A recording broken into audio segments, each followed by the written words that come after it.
Biologia Evolutiva de Gilvan.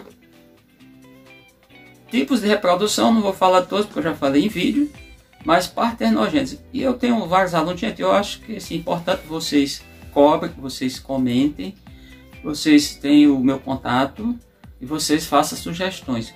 Foi que eu não falei sobre parternogênese, porque eu não falei 8º ano do ensino fundamental, anos terminais, tem a questão da reprodução dos seres vivos. É estudo do corpo humano, reprodução dos seres vivos. De modo geral é isso. Tem outros chamados séries, anos. Tem. Mas o que é esse conceito de parternogênese? É algo que ocorre em vários organismos. Eu vou pegar só dentro do...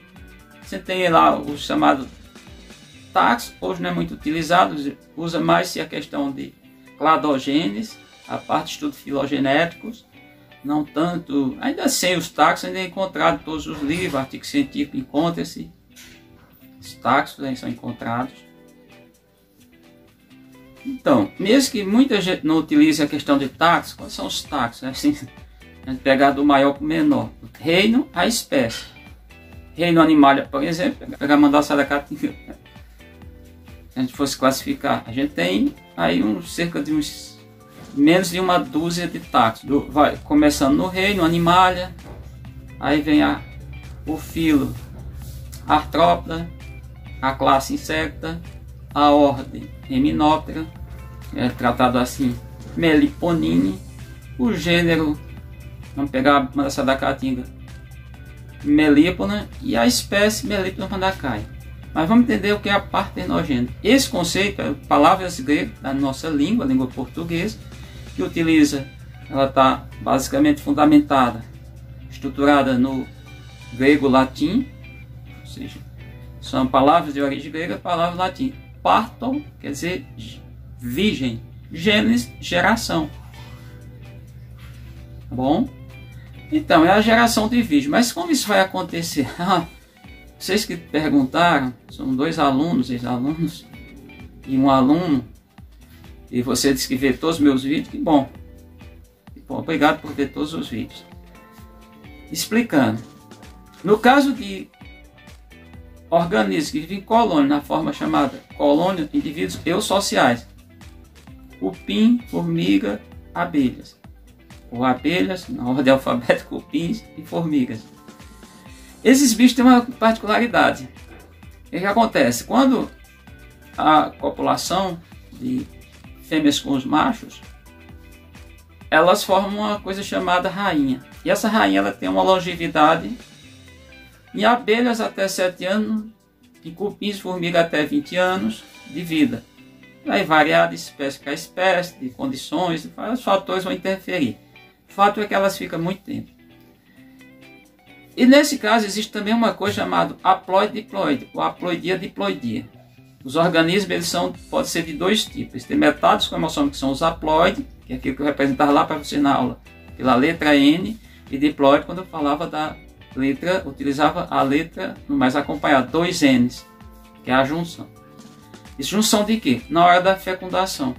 Melhor, na hora da fertilização, não de fecundação em si. Mas fecundação é isso.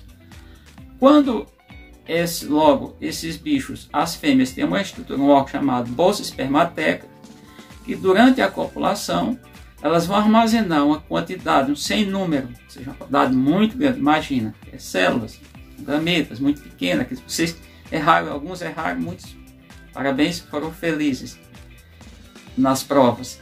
Inclusive aqueles que fizeram para recuperação acertaram também.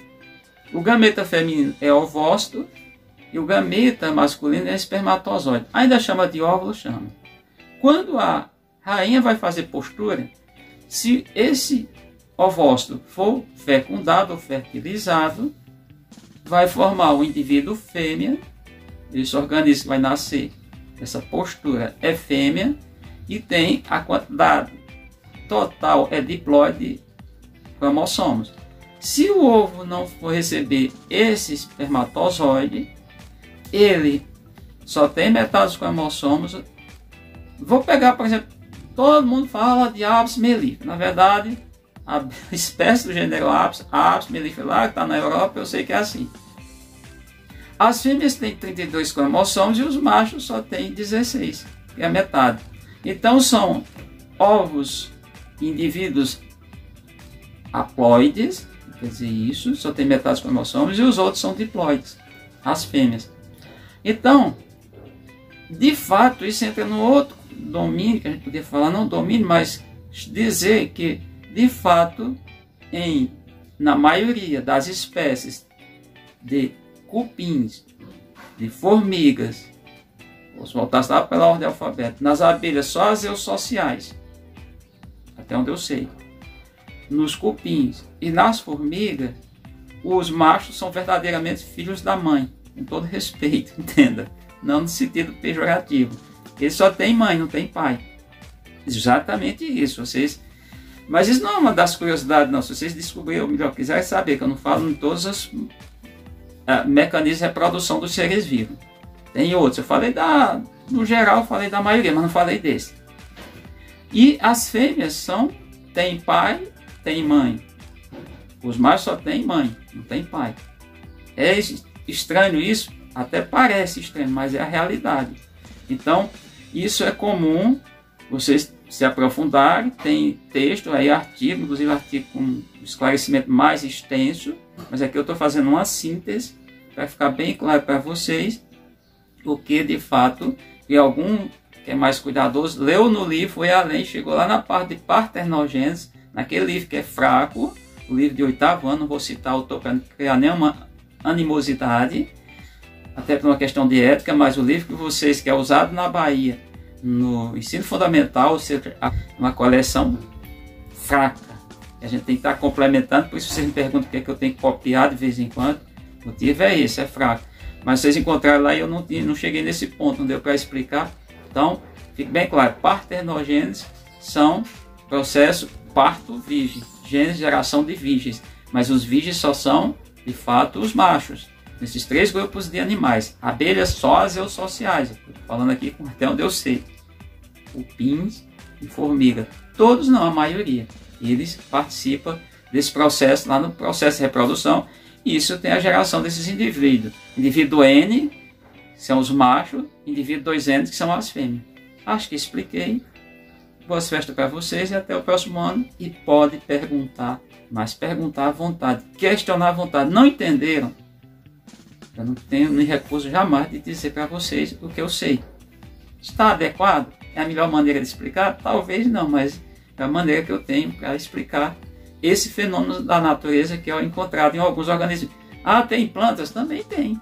Também existe. Mas não vou citar aqui para vocês. Tem outros animais? Também existem. Mas não vou falar desses 3 que eu citei. Esses 3 grupos já servem como bom exemplo para todo mundo entender.